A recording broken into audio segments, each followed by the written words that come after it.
Yeah. Once they have you, they won't let you go. And sometimes they will keep your head as a souvenir. Have you ever been kidnapped? Not yet. Don't worry, it's on the process. I'm just kidding. What's your name? Tony. Tony. I love you, Tony. Welcome to our show. Swerte mo tayo, ha? Para ka namang witchcraft dyan. Ano ba yan? Saan yung mga gwapo dito? Saan? Dito kasi parang feeling ko dito ang mga lalaki ang gwapo, pero hindi mo kailangan magbayad. Tama? Sa Pilipinas kasi ang kakapal na mukha ng mga lalaki. Saan? Eto? Hindi naman gwapo. Masyado kayo paasa. Sana ba? Wait lang, ha? Ay, eto na lang! Pilipina, si Jeff yan eh. Ay, kamukha ni Jeff. Hi, can you stand up? Ha? Hindi nga kamukha. Are you Filipino? Half Filipino. Half Filipino. I'm half Filipino, half Filipina. That's why I'm gay. What's your name? Hayo. Hmm? Hayo. Hayop. Hayop. Pag sinasabi niya sa akin, hayop. Can I invite you on stage, please?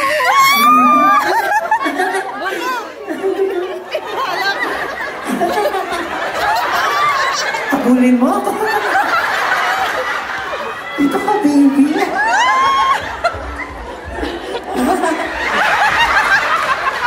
My God, ang gwapo naman ito. Pa-injection mo mamaya yan, ha? Oh my God.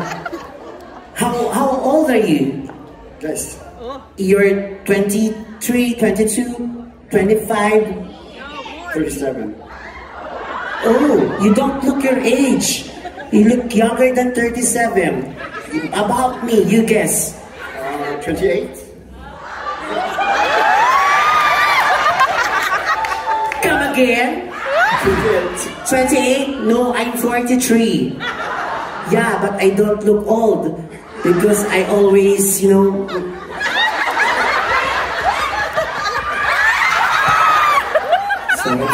Sa Pilipinas kasi pag ganitong mga lalaki na gagawa ganito, ang mahal na. Kaya pagod na kami maging bakla kasi ang mamahal ng presyo ng lalaki.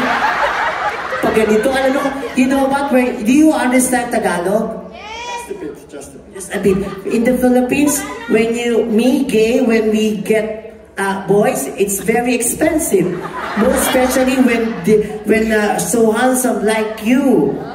It costs us a lot. How much in euro? I think in euro is 3,000 euro when they get like that. Very expensive. But the pututoy very short only. Isa ka mas malaki pa yung akin kaysa sa kanila. You, sir, this is, in the Philippines, this is worth 3,000 euro. You, because you are married, you're only 2,300. Hanap pa tayo ng iba, ha? Sino ba to? Ito si Sir, si Sir ba to? Ito, pag ganitong itsura muna na lang to. 20 euro na lang to sa Pilipinas. Ha? 150 mukha mo. What do you do for a living? What's your job? I'm working in a warehouse. In a warehouse. Me, my job is to blow. You know my job? Blow? Blow job. Do you have a girlfriend? No, a wife. Where is she? Oh, is she your wife? She looks like a husband. How long have you been together? Together like 11 years, married 7 years. Sana all! Punta ka sa akin. What's your wife's name? Lady. Oh, I think I know her. Yeah, she has a boyfriend in the Philippines. A tricycle driver. Yeah, do you know her a lot? What did you say? I'm sorry? What did you say? Nothing.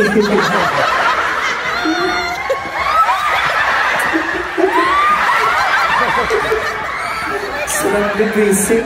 You are so, I like your face, very angelic. Unlike mine, demonic like that. I like your body. Do you work out? Sometimes. Oh, you go to gym. Nice. Do you want to stop working? I can support you. I'll send you money every day. I'll send you 1,000 euro every day. You like it? Send me to. Oh, no, thank you. It's okay. Ate, huwag ka na maano kung magjowain ko tong asawa mo. Sasakin mo isa. Kasi kung ano naman yung perang ibibigay ko sa kanya, yung perang ibibigay ko sa kanya, ibibigay din naman niya sa'yo. Direkta mo na. Tapos yung perang ibibigay sa'yo, pupunta ka sa salon, mapapaayos ka, ibabayad mo sa bakla. Paikot-ikot lang yung pera. Is it okay if I be your mistress? Masapakin ko mukha mo. That's okay. I love you, baby.